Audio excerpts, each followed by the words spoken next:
Hey everybody, welcome back to Patchogue Firearms Restoration. Today I'm going to show you guys and gals how I whisker out and sand down some gunstock woods.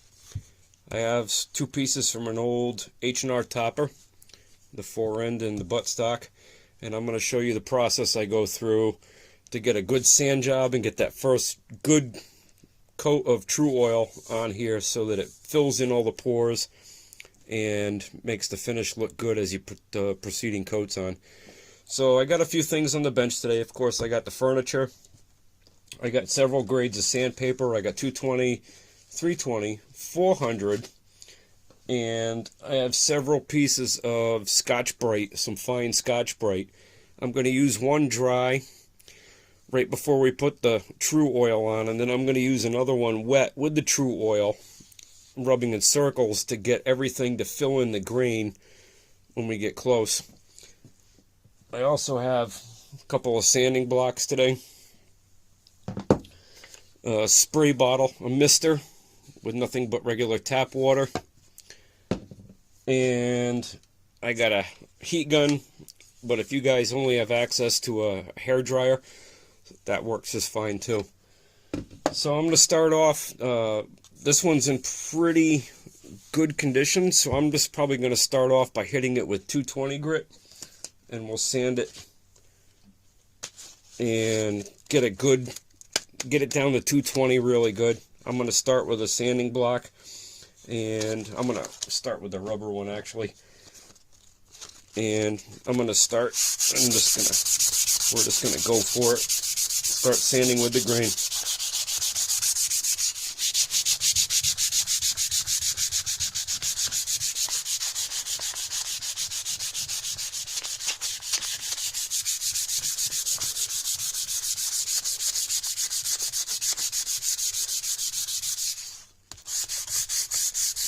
So the reason I like to use a rubber sanding block is I don't like to use necessarily my fingers, because if you use your fingers you tend to put pressure on just a few points, whereas if you use the sanding block it tends to distribute. If I was just to sand with my fingers,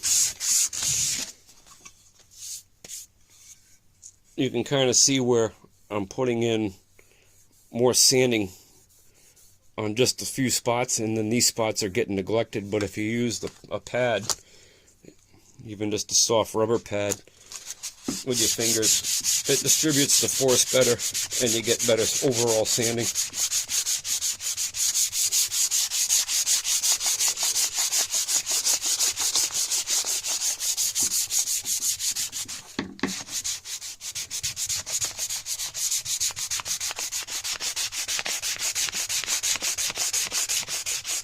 We'll probably speed up and go through some of this. This is rather time consuming.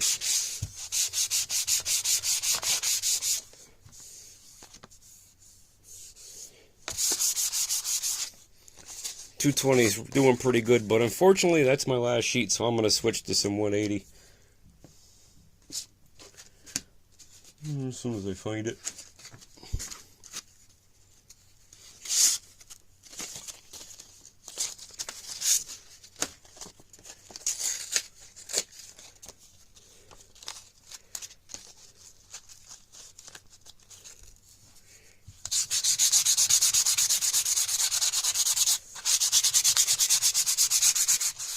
Make sure when you get up around these areas where the wood to metal fitment is, don't do an excessive amount of sanding here, or you'll ruin the gap to the metal bits of the gun.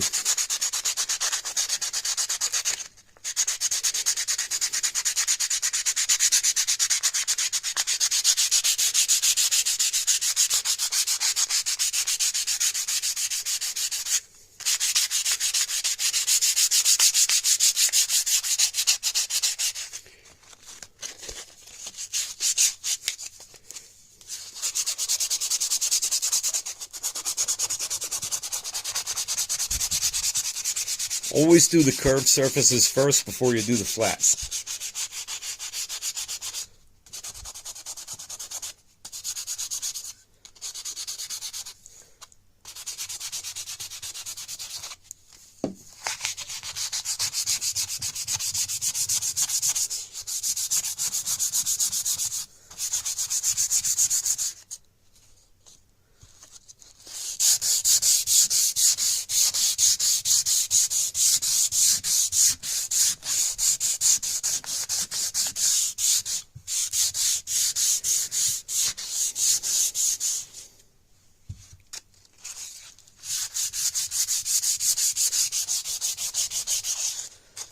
Another good reason to use a rubber block is you can fit over the back of the stock and mold it to the curves.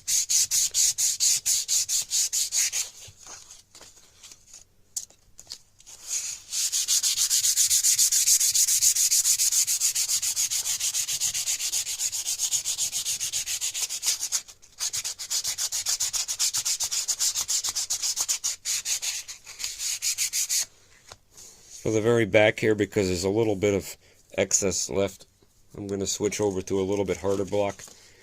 Try to get some of this stuff right here on the edge.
So after I've sanded all the curves, the last thing I want to do is hit the flat spots, like the top of the fore end, and I want to get the heel of the grip. So I'm going to make sure I put a good straight sanding block on, and then I'll hit the top and square up that edge right along the top and where the barrel rides. Don't take off a lot here. Just go back.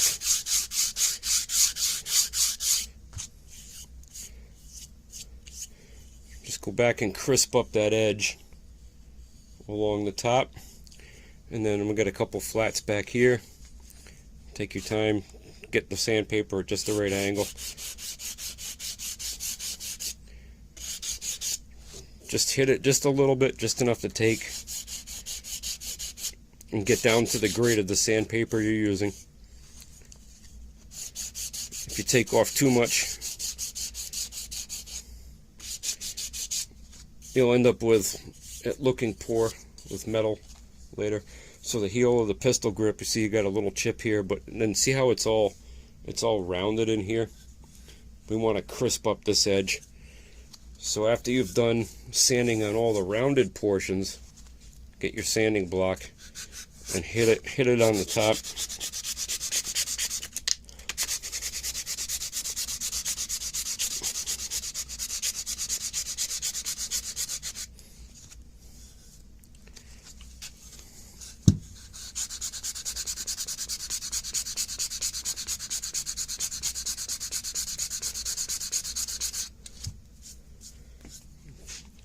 Check it a couple times by looking down it from this angle to make sure it's not getting lopsided or crooked, so that it's staying straight.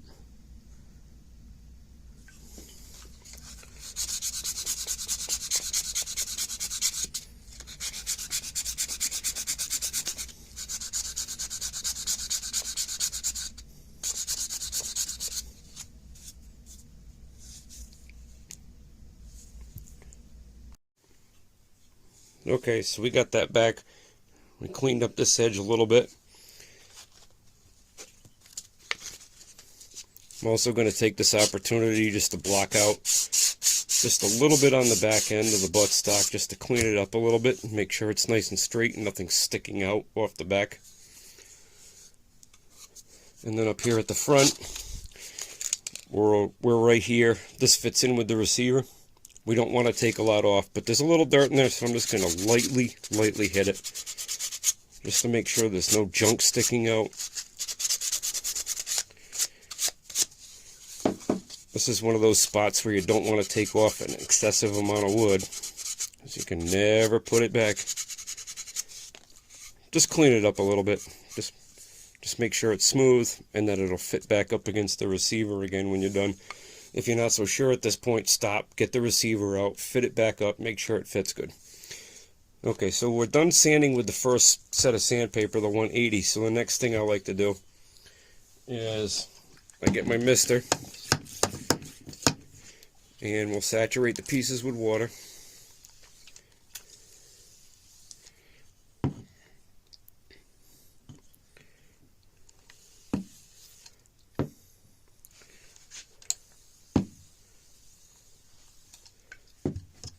Of course, the mister ain't misting really good today.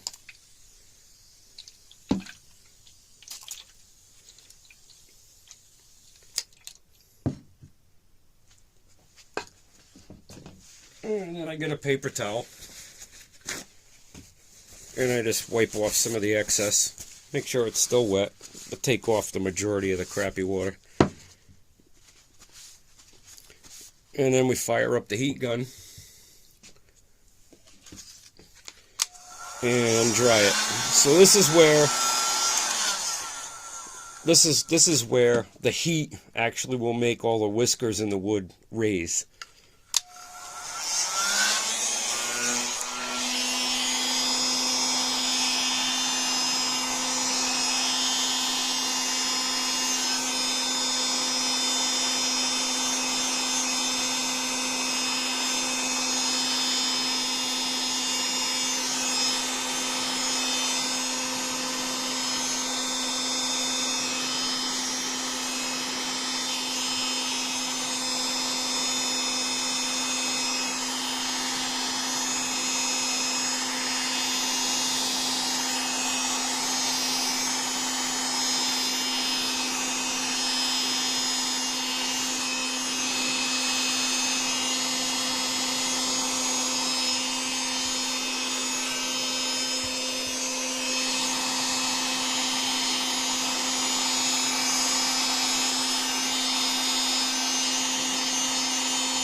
Now that you've done that heating action on the water that's in the wood, if you gently rub your fingers across the wood, you can feel all the little hairs, all the whiskers standing up.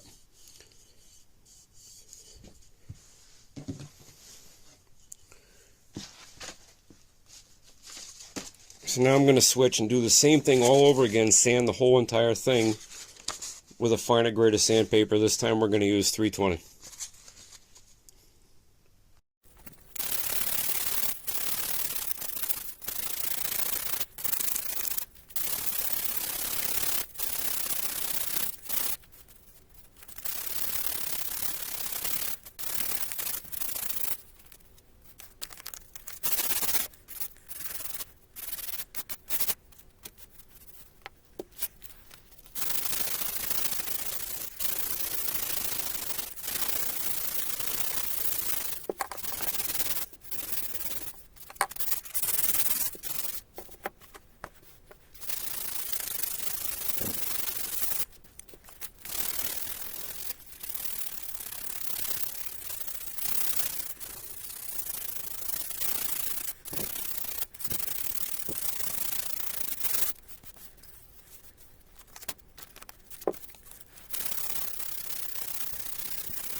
Again, after the 320,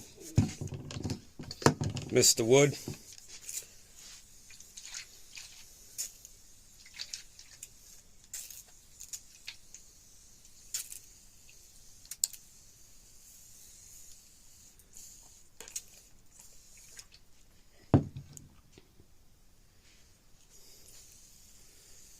I'm just going to do this off to the side and let the excess water go onto the shop floor instead of onto the towel that I was trying to keep dry.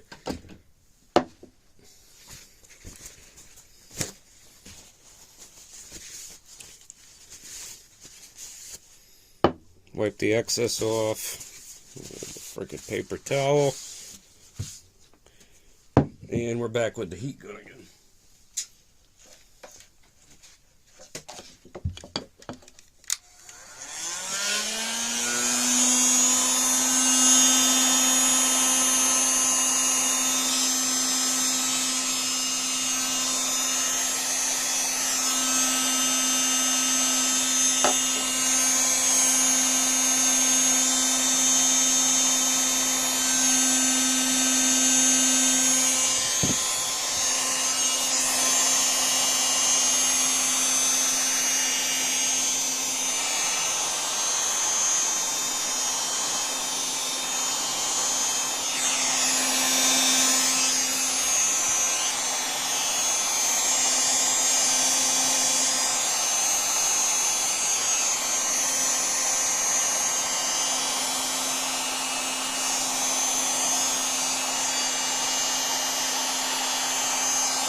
And then rinse and repeat. Sand again with the 400 grit.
So I usually stop at like 400 grit. I feel that's sufficient. If you still feel a couple of loose spots, you can also go back and just mist it again. Hit it with the heat gun one more time at 400 to get rid of any other spots that may be standing up a little bit. So like the last thing I like to do typically is I like to take a piece of this fine Scotch-Brite pad and just go over this thing and just go crazy on it and sort of semi-polish the wood. I'm just going to do a bit here in the middle so you can see what it's doing. It's actually bringing out a little luster in the wood, and it's smoothing it almost about, I'd say, 600 to 800 grit, and it takes off any remaining little high spots that may be standing up. And you can actually see the color of the wood start to pop a little bit when you do that. Don't be afraid when you're using a Scotch-Brite pad, especially a fine one, to go over it like crazy, because this takes off almost no material except just the high spots, and just basically you're buffing out the wood before you put the Truoil on.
Okay, so we're back after all that sanding.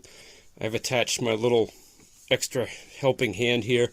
This is nothing more than a piece of aluminum rod bar that I just bent, and I take one of the stock's original butt plate screws and just attach it so that when I'm putting on the Truoil, I don't have to hold on to the wood and maybe get fingerprints on it later. And then I could also just put this in the vise and let it dry overnight. So the other thing I like to use all the time is these Jello shot cups. These are perfect for pouring out a little bit of Truoil into. Get the job done. So this first coat you're going to put on really thick. I'll do the forend first. And after you put it on good and thick, we're going to take the smallest piece of Scotch-Brite that we had. I'm also going to seal up some of this end grain in case wood gets in here. Water, excuse me. That'll form a little barrier back there. So we're going to put this on rather, well, we need a little more if we're going to go on thick. Didn't pour out enough.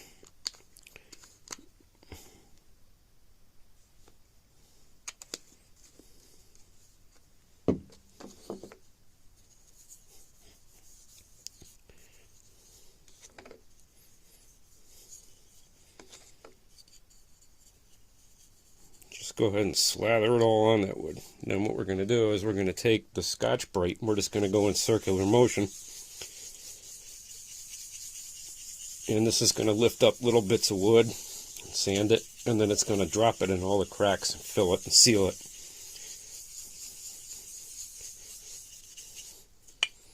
Don't worry about this scratching up the wood that you just spent hours sanding because it's very soft. And like I said before, it's like the equivalent of like a 600 to 800 grit.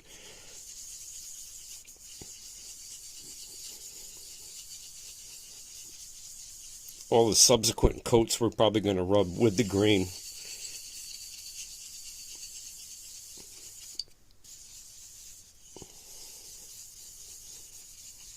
Get it even smoother. So I like to I don't like to use gloves when I do this. I like to be able to feel what I'm doing with my hands. So I get all the friggin' Truoil on there, get it looking really good. I'll set that off in the corner here. And then let's go ahead and attack this buttstock. Again, I'm going to put a little bit on the end grain here, seal it from water. I can get underneath up here where my little handy helper is later.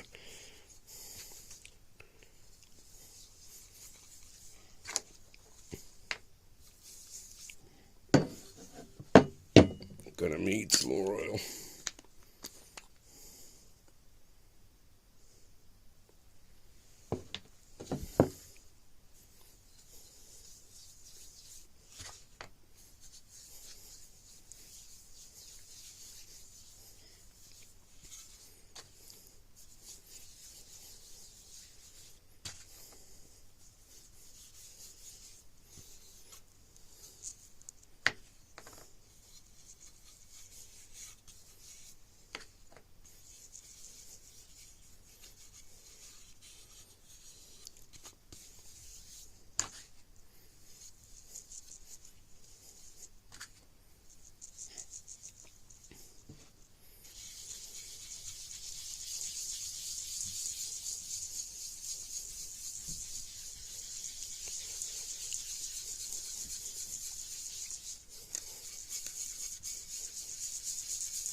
See the color starting to pop on this little girl.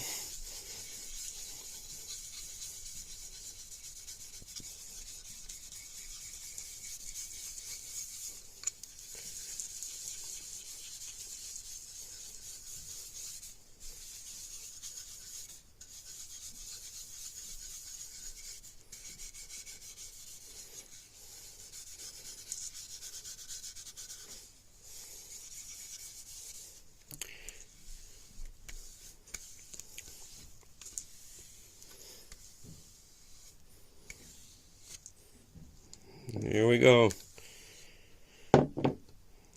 one last thing to note is I always keep these by the project I'm working on. When this starts to get dry and starts to get really thick, crystallizes up, then you know that the finish, the oil that you put into the stock's ready for the next coat.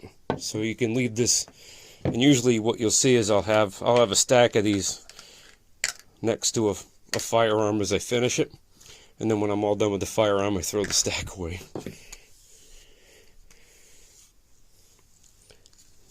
Yeah, she's looking pretty good. Grain's popping. A few more coats, make it nice and glossy. It's going to be a nice looking firearm again. This one's already dry again, so probably I'll put a second coat on it right here before we friggin' call it a day. Well, thanks again for joining me at Patchogue Firearms Restoration. Don't forget to hit like and subscribe if you like restoring old firearms like I do. And I hope everyone has a great day. Thanks. Bye.